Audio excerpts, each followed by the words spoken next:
And I'd love to talk to you about your process working with clients. Can you walk us through that? Sure. I've really come to love working with clients. And there was a point probably like in the first third of the life of Sandwich where that was not the case. And I considered clients as the sort of necessary evil to do the work that we do. No, I actually I went and did a talk. This was most ill-advised, really terrible talk that I've ever done. And the title of the talk was "Clients Are the Worst." It was not a smart thing to do. Oh my God! What was it about? It was about what was it about? It was mostly about all of the different examples and ways that clients can get in the way of the creative process going well. That's a great topic, though. I mean, it is, but it's you got to consider your audience. If your audience is people like us that just need a safe space to commiserate, then that's great. Let's do it. Let's talk about our clients. Let's shit talk our clients all day long. It's really fun.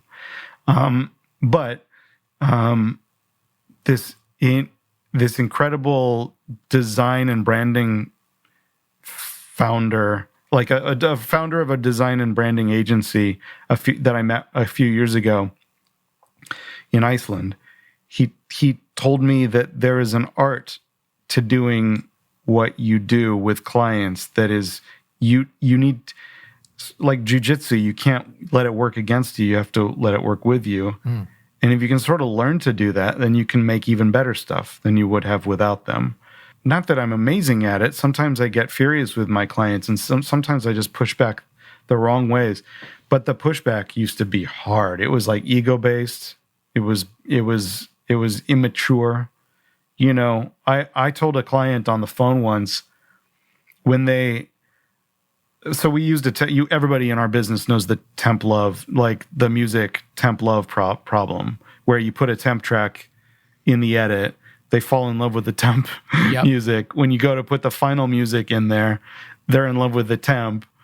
Nothing you can do can disabuse them of the notion that temp was just temp.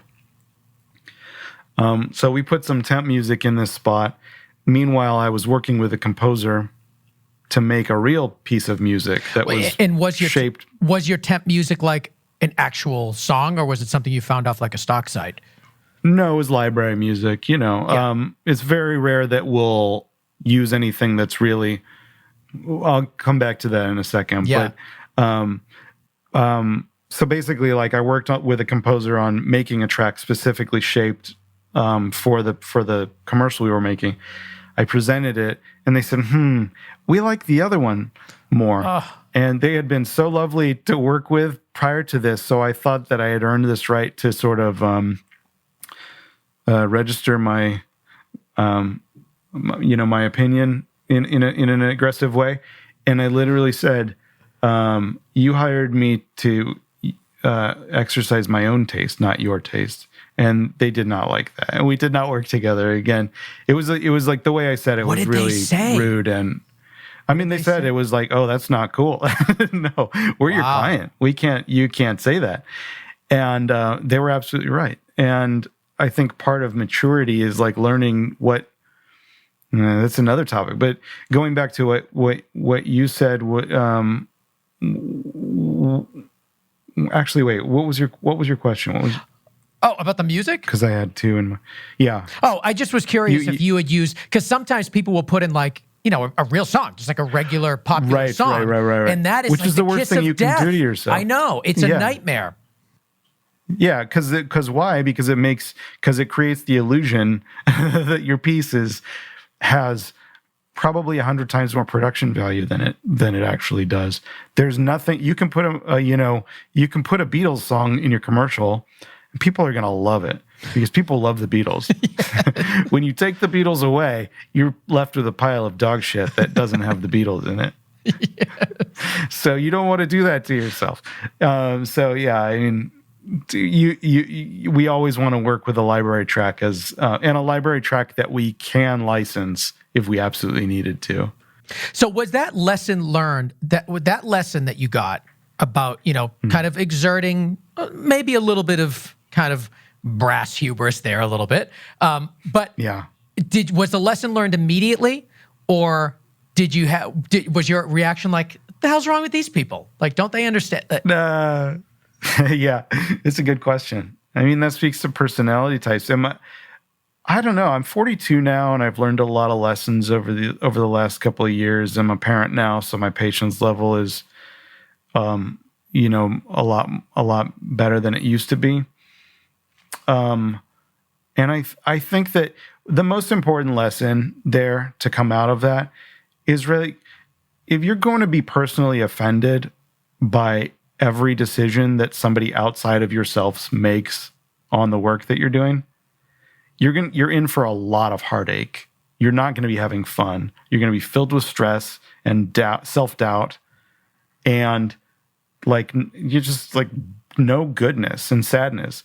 And why subject yourself to that? We should be having fun doing this career that we've chosen for ourselves.